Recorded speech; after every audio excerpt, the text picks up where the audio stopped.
Hello, this is Microphone Media. Please like, subscribe, and share. Thank you.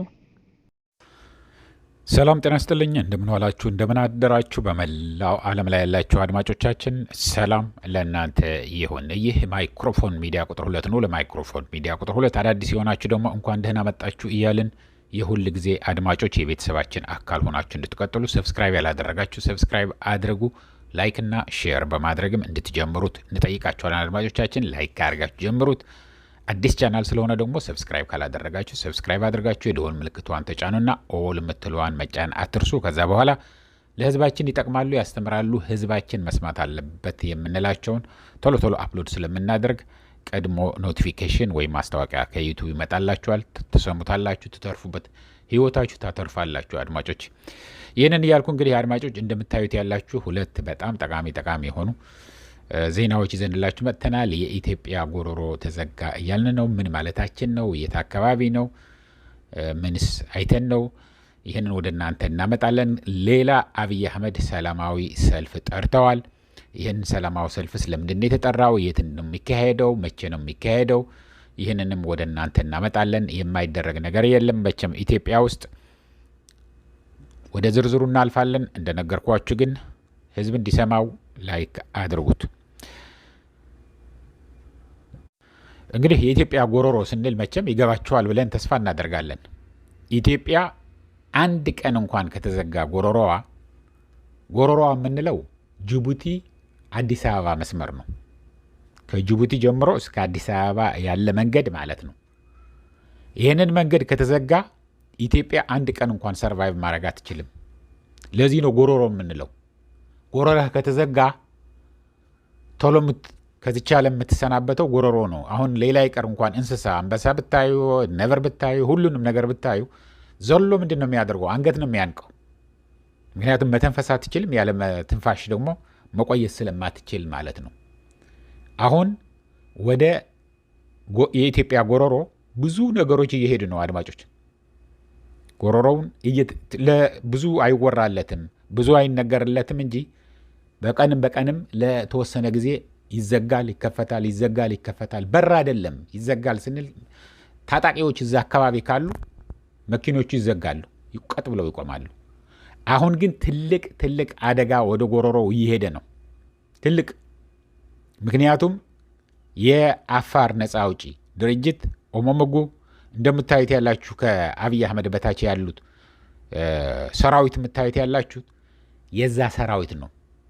የአፋር ነፃ አውጪ ድርጅት ነው። ኤርትራ ውስጥ ሰልጥነው ሙሉ ለሙሉ ታጥቀው ወደ አፋር የገቡ አሉ በብዛት።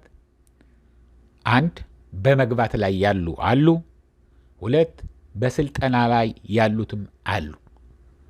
አሁን እንዳውም ከመብዛታቸው የተነሳ ይህ ሁሉ ወጣት የአፋር ብቻ ሊሆን አይችልም እያለ የብልጽግና መንግስት በጣም ጭንቀት ላይ ነው ያለው።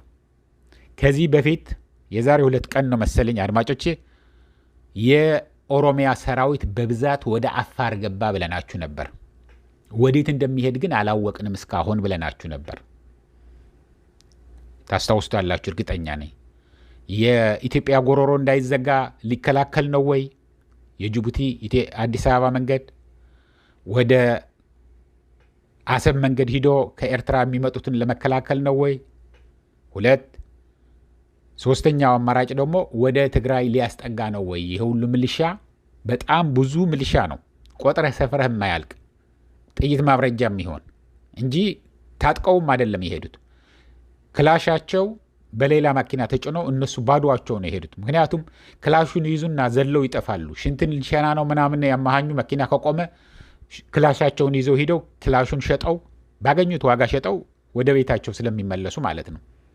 ይህንን ስለሚፈሩ ስለዚህ ምንድነው የሚያደርጉት? መሳሪያው በአንድ መኪና በሌላ መኪና ተጭኖ ይሄዳል። ሙሉውን ተጭነው ወይ በ2 ወይ በ3 መኪና እንደ ብዛታቸው በ10ም ሊሆን ይችላል። ሰራዊቱ ደግሞ በሌሎች መኪኖች ውስጥ ይሄዳሉ። ድሮ ታጥቀህ ነው የምትሄደው። የምናውቀው ትጥቁን አራግፎ የሚሄድ ሰራዊት አይታወቅም ነበር። አሁን ግን ሰራዊቱ ተገደው ስለሚመጣ እነሱ የሚያወሩት ትግራይ ውስጥ መገፈፍ አለ፣ አፈሳ አለ፣ ትግራይ ውስጥ እንደዚህ ሰራዊቱ እንደዚህ እየተቸገረ ነው፣ እንዲሆነ ነው ይላሉ። ግን አሁን አማራ ክልል ኦሮሚያ ክልል በተለይ ደቡብ ክልል ደግሞ ከፍተኛ የሆነ አፈሳ ያለው እዛ ነው። አዲስ አበባ ውስጥ እንዳውም ይህንን እሱን ቪዲዮ አፕሎድ ካደረግን በኋላ አዲስ አበባ ውስጥ ዛሬ ማታ አፈሳ እየተካሄደ ነው ብላችሁ የጻፋችሁልኝ ያላችሁ 3 ሰዎች ማን መሆናችሁ ታውቃላችሁ? አሁንም በአይናችን ያየነው ነው የምንነግር ያለ ነው። እየታፈሱ ነው ያሉት በፖሊሶች በፌዴራል ፖሊስ እና ዩኒፎርም ያለበሱ ከነሱ ጋር ሆነው አፍሰው እየጫኑ እየወሰዷቸው ነው። ገጠር ብቻ አይደለም፣ ኦሮሚያ፣ አማራ ምናምን ገጠር ውስጥ ብቻ አይደለም፣ አዲስ አበባ ውስጥ ከፍተኛ የሆነ አፈሳ እየተካሄደ ነው ብላችሁ ከየት እንደሆነ አሁን አልጠቅስም ደውላችሁ የነገራችሁን ነበር። ስለዚህ አብይ አህመድ እያፈሰ ጥይት ማብረጃ ወደ ሆነ ቦታ መላክ አላቆመም። አሁን ግን በኤርትራ በኩል በአሰብ ማለት ነው፣ ከአሰብ ወደ ጅቡቲ መንገድ በጣም ቅርብ ነች። በተለይ ደግሞ ከኤርትራ ሰልጥነው የሚመጡ ያሉትን የኤርትራ ሰራዊት ነው፣ የአፋር ነፃ አውጪ ድርጅት ዩኒፎርም ለብሰው የኤርትራ ሰራዊት ነው እያለ አብይ አህመድ የተናገረ ነው ያለው። ግን በቅርብ ጊዜ ሙሉ ለሙሉ ሊዘጋ ይችላል። አድማጮች፣ በቅርብ ቀን ሙሉ ለሙሉ የጅቡቲ አዲስ አበባ መንገድ ሊዘጋ ይችላል። እንደውም እስካሁን ያልተዘጋበት ምክንያት እንገራችሁ። ራሳቸው ከዛ ከአፋር ነፃ አውጪ ድርጅት የተሰጠን መልስ ነው የምነግራችሁ። ይሄ ራሴ ፈጥሬ አይደለም። ምንድነው ያሉን? መዝጋቱ እኮ በጣም ቀላል ነው። በአንድ ጊዜ 3 ቦታ ናቸው። 3 ቦታ ስማቸውንም ጠርተው ነግረውናል። እነሱ ላይ መዝጋት ነው። እነሱ ከያዝናቸው በቃ ቆመ ማለት ነው። ግን ምንድነው የማንፈልገው? ለአብይ አህመድ እንጎዳለን ብለን በዛ መንገድ የማያልፍ የለም። የኢትዮጵያ ሕዝብን ማሰቃየት፣ በኑሮ ውድነት የሚሰቃይ ያለው እንደገና በተጨማሪ በእኛ ምክንያት ስቃዩን እንዲሰፋ አንፈልግም። አብይ አህመድም እንደ ምክንያት ሊጠቀምብን አንፈልግም እንጂ መዝጋታችን አይቀርም። ዞሮ ይህ ሰውዬ ስልጣን ላይ እስካለ ድረስ ዘግተን ህዝቡ ተነስቶ እንዲያባረው ነው የምንፈልገው። ግን በእኛ ምክንያት ደግሞ ብሎ ሙሉ ለሙሉ ሳንዘጋጅ፣ የኢትዮጵያ ህዝብ ሙሉ ለሙሉ ሳይዘጋጅ በእኛ ምክንያት መሆን ስለማንፈልግ ነው እንጂ መዝጋታችን አይቀርም ብለውናል። ይህ የተረጋገጠ ነገር ነው የምነግራችሁ ያለሁኝ። የኤርትራ ሰራዊት አለ ወይ? ኤርትራ ሰራዊት ሊኖር ይችላል፣ እኛም እናውቃለን።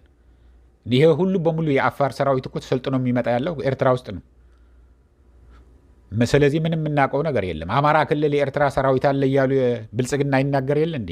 የትግራይ የቲዲኤፍ ጀነራሎች አማራ ክልል ሆነው እያዋጉ ያሉ እነሱ ናቸው። ፋኖ አቅም የለውም። በየትኛው አቅም ነው 3-4 ቦታ ላይ ተዋጉቶ የሚያሸንፈው? ጀነራል ምግበይ ነው የሚመራው ያለው። አንዳንድ ጊዜ ያስደስታል እውነት ለመናገር ምን ያህል እንደሚፈሩት ጀነራል ምግበይን። ምክንያቱም ጀነራል ምግበይ ለምን እንደሚፈሩት ልንገራቸው አድማጮች። በደንብ አድርጋችሁ ጉጉል ልታደርጉ ትችላላችሁ። ለብርሃኑ ጁላ የማረከው የደርግ ወታደር ሆኖ ነበር። ብርሃኑ ጁላ 10 አለቃ ነበር። ያኔ የማረከው ምግበይ ኃይሌ ነው። ቀጥታ እንደተማረከ ወደ ምግበይ ኃይሌ ነው የወሰዱት። የእሱ አርሚ ነው የማረከችው እና ወደ ምግበይ ኃይሌ ነው የወሰዱት። ስለዚህ ምግበይ የሚሉት አንድ ጊዜ ከተማረክ እጅህን ወደ ላይ አድርገህ ሱሪህን አርጥበህ ከተማረክ በፍርሃት በቃ ዘላለሙኑ ያንን ሼም በቃ ኢንፌሪዮሪቲ ኮምፕሌክስ አይለቅህም። እና ለዛ ነው ይህንን እያልኩ ወደሚቀጥለው ልሂድላችሁ አድማጮች። ይሄ አብይ ሰላማዊ ሰልፍ ጠራ። አብይ አህመድ አሁን መቼም ጭንቁ የትግራይ ተወላጆችን በማስገደድ ሁሉንም አዲስ አበባ ያለው ሰላማዊ ሰልፍ ካልወጣ ከወያኔ ጋር ነው ማለት ነው፣ ሁሉንም ነገር ተከታተሉ ብሎ አስገዳጅ የሆነ ትዕዛዝ እየሰጠ ነው ያለው። ለምን? አሁን በጣም ፍርሃት ውስጥ ስላለ ህወሓት ይጥፋልን፣ የኢትዮጵያ መከላከያ ሰራዊት ወደ ትግራይ ይግባልን ብለው ሰላማዊ ሰልፍ እንዲወጡ፣ መስቀል አደባባይ እንዲወጡ፣ በትግራይ ባንዲራና በትግራይ መፈክር ደግሞ ጀርባ ብሔር ብሔረሰብም ተጋሩ መስለው እንዲወጡ ጥብቅ ትዕዛዝ ሰጥተዋል። ስለዚህ ሞስት ፕሮባብሊ ቅዳሜ ሊሆን ይችላል ብለውናል። ይሄ አሁን የሚመጣ ያለው ቅዳሜ ግን ቀኑ አልቆረጡትም። ትዕዛዝ ግን ከጠቅላይ ሚኒስትሩ ቢሮ ለነጌታቸው ባንዳዎቹ ለነጌታቸው ረዳ ትዕዛዝ ተሰጥቷቸው የትግራይ ተወላጅም የአማራ ተወላጅም የምንም ይሁን ብቻ ትንሽ ሆኖ እንዲወጣና አሁን መስቀል አደባባይ የተጠራው ሰልፍ በብዛት ሰው ካልመጣ ልንዋረድ ስለሆነ በርከት ብሎ መውጣት አለበት ህዝብ ያለውን። አንደኛ ሁለት መልእክትን ያለው ብለዋል አብይ አህመድ። አንደኛ በጣም ብዙ የትግራይ ተወላጆች እዚህ አዲስ አበባ ውስጥ እየኖሩ ነው። ከትግራይ አሁን በብዛት መጥተው እዚህም እየኖሩ ነው፣ ሰላም ስላለን እዚህ። ሁለተኛ ነገር ደግሞ ምን ያህል እንደሚጠሉት ለህወሓት የሚያሳይ ነው ብሎ ለዓለም አቀፍ ማህበረሰብ ለማሳየት ጥብቅ የሆነ ትዕዛዝ። ታውቁታላችሁ አብይ አህመድ የግዴታ ሰልፍ ነው እንጂ ወዶ የሚወጣ ሰልፍ የለም። ያን የትግራይ ጦርነት እየተደረገ ያለ የኢትዮጵያ ህዝብ ምን ሆኖ እንደነበረ አላቅም። ዝም ብሎ ውጣ ሲባል የሚበላው የሚጠጣውን ሁሉንም ነገር የሚያደርገውን ልጁ እያጠበ ከሆነም ሳይጨርስ ሮጦ ወደ መስቀል አደባባይ ይሄዱ ነበር። የማያውቁት አንድ ጀነራል ተያዘ ተገደለ ከተባለ ይወጣ ነበር። ግን አሁን እያዩት ነው። እንዳው ወያኔን አለን ነው የሚሉት ያሉት አብይ አህመድ። ይሄ በቀጥታ ላንተ ነው ምነግርህ ያለሁኝ። ይሄ ምን ቻናል ሞኒተር እንደምታደርጉ ስለምናቅ አንተን ነው ይጠሉህ እንጂ ወያኔንማ መቼ በመጣልን ሰላም ሆነን የምንኖርበት ሁሉን ነገር አሟልተን ልጆቻችን ትምህርት ቤት ልከን በፈለግንበት ሰዓት ተነስተን ወደ ክልሎች ሂደን ቤተሰቦቻችን ጠይቀን በሰላም የምንመለስበት የነበረውን ሁሉንም ነገር አማርጠህ የሚበላበትና የሚጠጣበት አገር ሆኖ የነበረውን አሁን አባላሽተው ያለው አንተ ነህና አንተን ነው ጠልቶ ያሉት እንጂ እውነት ለመናገር ኢህአዴግን ናልን እያለ ነው ያለው። አንተ ብቻ ይቅር። ይህንን እያልኩ አድማጮቼ ለአሁን እዚህ ይበቃኛል። እስከሚቀጥለው ጊዜ ድረስ ሰላም፣ ደህና ዋሉ፣ ደህና አደሩ። ቻው።